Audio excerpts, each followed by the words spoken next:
Olá, sejam todos bem-vindos mais uma vez a esse nosso pequeno instante de estudo do Evangelho.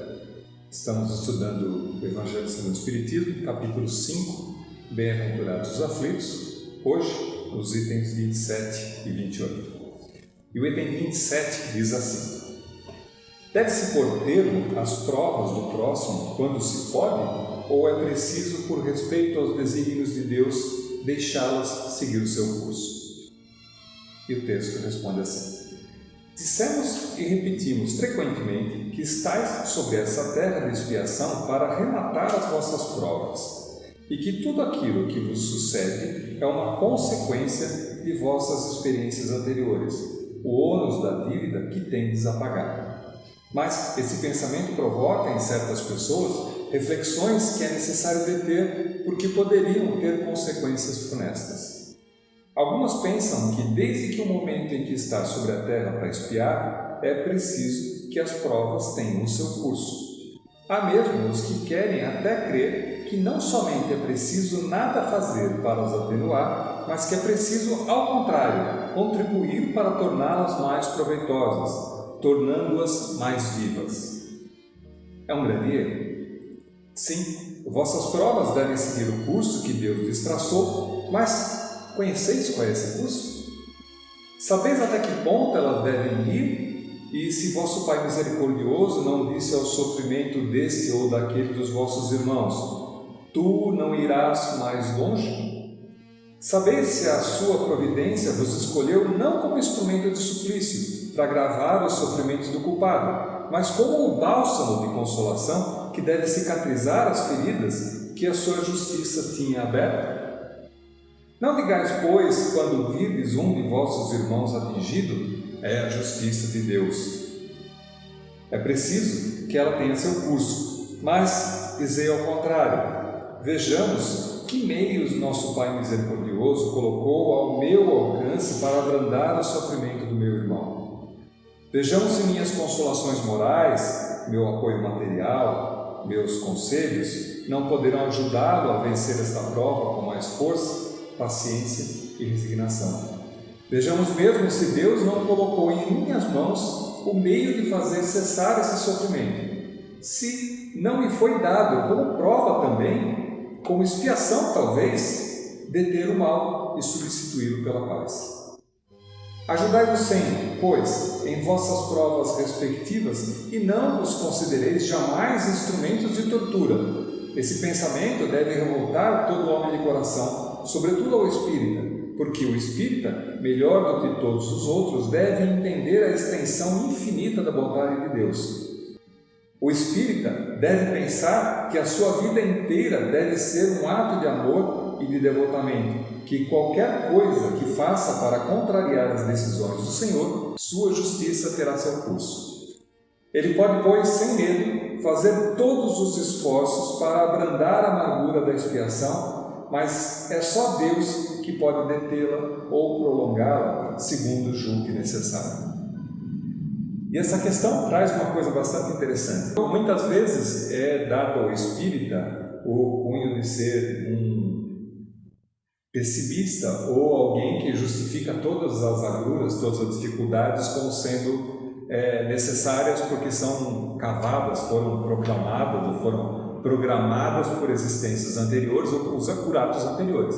E por causa disso, então, existe a fatalidade. Assume-se que deve se passar por aquilo e acabou, e não tem o que fazer, não há o que fazer.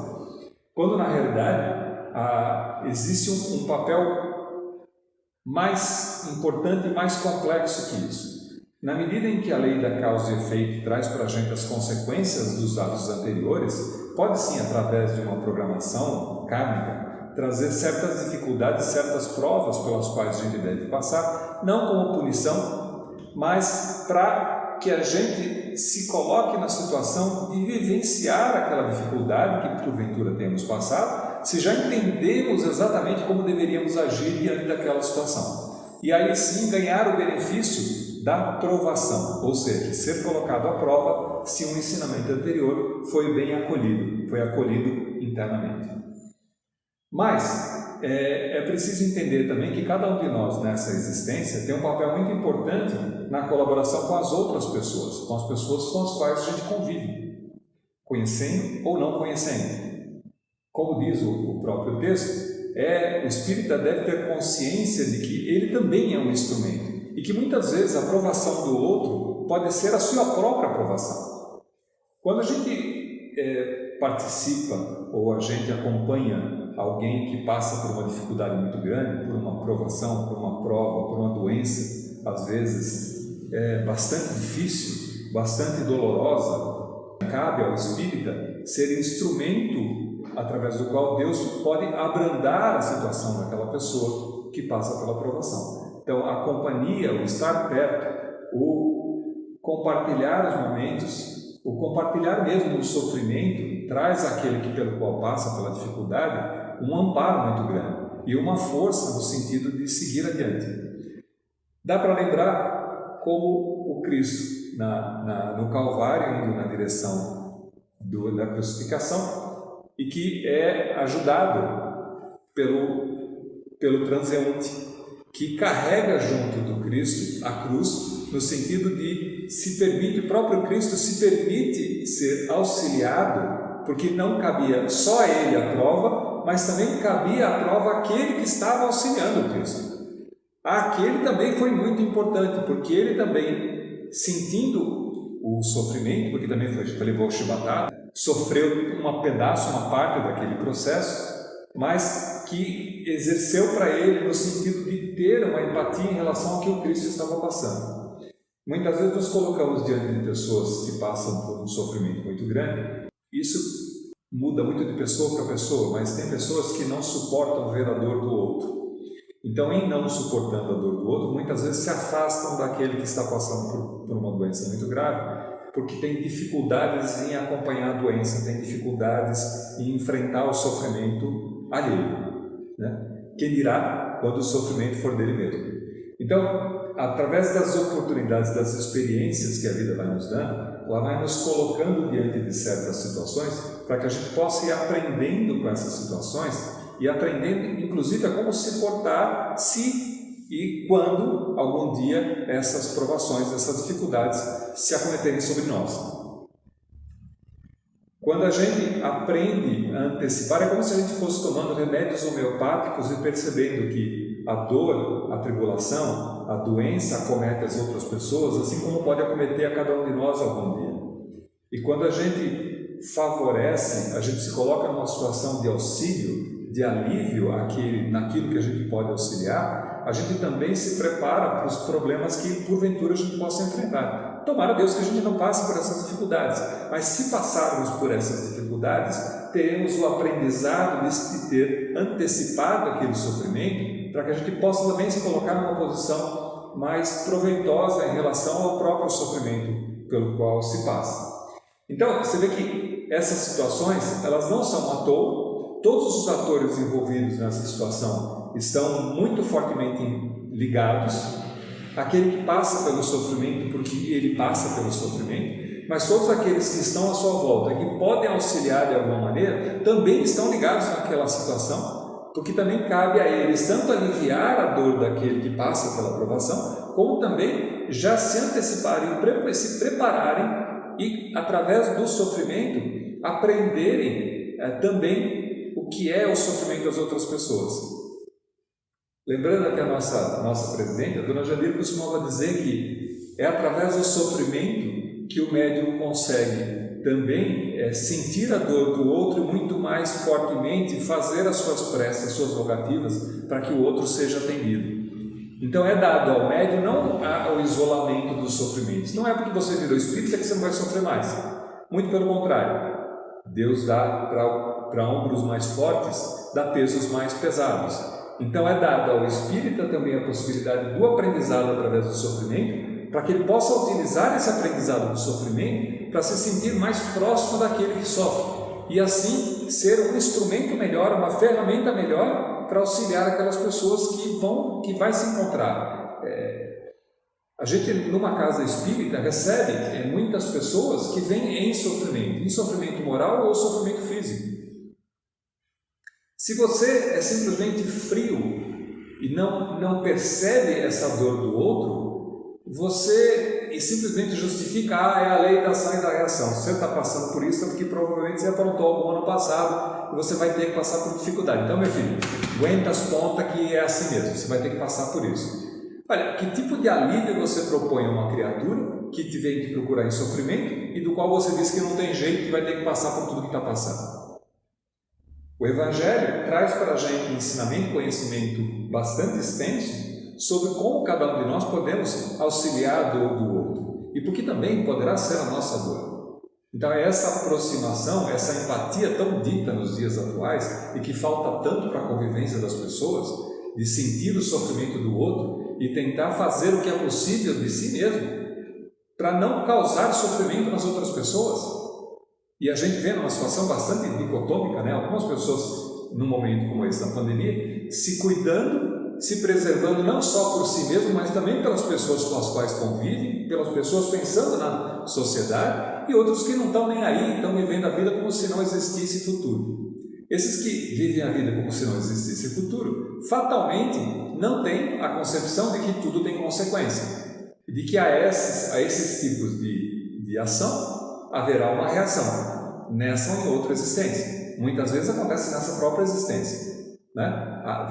Vem tão rápido, a compensação vem tão rápido que muitas vezes mais tarde não vão conseguir descobrir o que foi que as abateu. Mas, de novo, cabe a cada um de nós, como espíritas, pensar nessa situação e pensar também por essas pessoas, que elas consigam abrir a cabeça. O nosso sofrimento antecipado em relação a essas dores que vão ser encontradas, e ela está multiplicada e a gente consegue ver, vai no sentido de que Deus consiga colocar, não nós, porque a gente não tem condição de abrir a cabeça de cada um e colocar lá dentro um pouquinho de juízo, mas que a espiritualidade, através das nossas orações, através dos nossos pensamentos, das nossas boas vibrações, coloque um pensamento mais ajuizado na cabeça dessas pessoas.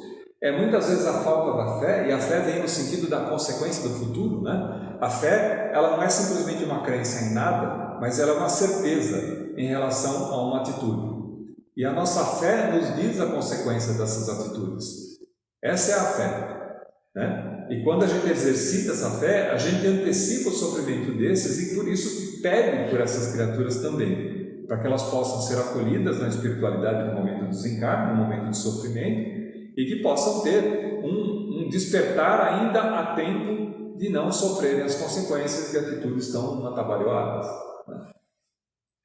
Continuando, no item 28, diz assim: um homem está agonizante, vítima de cruéis sofrimentos. Sabe-se que seu estado é desesperador. É permitido poupar-lhe alguns instantes de angústia, apressando-lhe o fim? E a resposta? Quem, pois, vos daria o direito de prejulgar os desígnios de Deus? Não pode ele conduzir um homem à borda do fosso para daí o retirar, a fim de fazê-lo retornar a si mesmo e de o conduzir a outros pensamentos? Em qualquer extremo que esteja um moribundo, ninguém pode dizer com certeza que a sua última hora chegou. A ciência jamais se enganou em suas previsões? Sei muito bem que há casos aos quais se pode considerar com razão como desesperadores, mas se não há nenhuma esperança fundada em um retorno definitivo à vida e à saúde, não existem inumeráveis exemplos de que no momento de dar o último suspiro, o doente se reanima e recobra suas faculdades por alguns instantes? Pois bem, essa hora de graça que lhe é concedida pode ser para ele da maior importância, porque ignorais as reflexões que poderia fazer o seu espírito nas convulsões da agonia. E quantos tormentos pode lhe poupar um relâmpago de arrependimento? O materialista não vê senão o corpo e não considera a alma, não pode compreender essas coisas, mas o espírita, que sabe o que se passa além do túmulo, conhece o valor do último pensamento. Abrandai os últimos sofrimentos quanto estejais em vós, mas guardai-vos de abreviar a vida, não fosse senão de 1 minuto, porque esse minuto pode poupar muitas lágrimas no futuro. Então caem algumas discussões que vira e mexe a sociedade volta a ter, a própria questão da eutanásia, quer dizer, é permitido abreviar a vida de alguém que já não tem mais nenhuma condição de continuar vivendo e que só se propaga sofrimento para os próximos tempos? E aí o Espiritismo traz a luz para a gente. Na mesma medida em que se considera importante o sofrimento, porque aquele que passa pela situação precisa passar pela situação, dá também a nós a capacidade de abreviar o sofrimento, de aliviar o sofrimento. Então não se diz que não se pode melhorar medicação que possa aliviar e dar um conforto maior a esse que passa pela dificuldade, não se diz que não se deve estar perto para poder segurar a mão e sofrer junto, passar pelos últimos instantes, pelas últimas agonias em conjunto, porque isso dá muito alívio para aquele que está nesse processo de transpasse, né? De ida para a espiritualidade, principalmente quando não tem muita confiança e não tem uma crença e uma fé muito forte. Então o fato de você estar ao lado acompanhando leva parte desse medo daquele que passa pelo processo, mas que é importante para que o ser em todos os seus momentos possa ter esse esclarecimento, esse momento de passar pelo sofrimento e os leves vislumbres que tem de calmaria nesse processo, para que através dessa revisão de toda uma vida, de tudo o que aconteceu e de como deveria ter feito e como você trabalhou, traga uma certa consciência muito útil, não para essa existência aqui, mas para a chegada na espiritualidade. Aquele que não tem esse processo passando, porque simplesmente tem encurtado esse momento, não viveu toda a experiência que era necessária para que ele alcançasse o esclarecimento suficiente.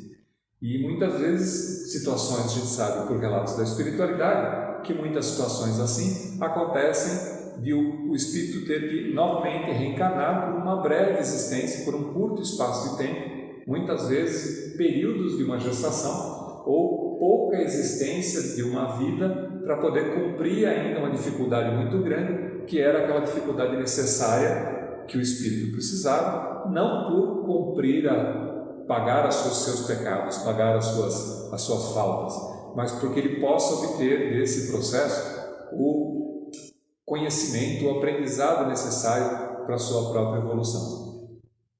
Então é muito importante que a gente considere esses espaços, né, desse sofrimento tão grande que é esse processo do transpasse, que é maior para aqueles que têm menos consciência da espiritualidade, já que aqueles que têm uma consciência de que algo mais os espera do outro lado, tem uma esperança muito mais forte de cessando esse sofrimento, então uma nova situação vai se estabelecer. Você imagina o sofrimento daqueles que não têm a crença de alguma existência pós-vida e que acham que dali acaba tudo, que o sofrimento é um sofrimento sem fim, e é assim, e aí você consegue entender o porquê que muitas vezes e muitas pessoas trabalham e advogam em sentido da eutanásia, da provocação, do cessar a vida para que não se prolongue o sofrimento, mas como espírita a gente tem um conhecimento muito mais amplo disso e por causa disso a gente valoriza esse processo, que não quer dizer que nós estamos isentos de estar acompanhando esse processo, por mais penoso que seja. Muitas vezes o processo de acompanhar alguém que está em processo de desencarne, existe um esgotamento muito maior da família, que começa a pedir que o paciente vá logo embora, porque está todo mundo sofrendo, né? Muito mais do que a dor daquele pelo qual está passando pelo processo. Então, não são todos os casos assim, lógico que não, mas esse acompanhar o sofrimento do outro vai trazendo para a gente também experiências que também são importantes para cada um de nós, na medida em que a gente pode acompanhar esse processo durante todo o tempo. E para não falar que eu não falei de uma historinha, eu trouxe uma historinha hoje para a gente falar. E olha, essa é nova, essa eu nunca falei aqui.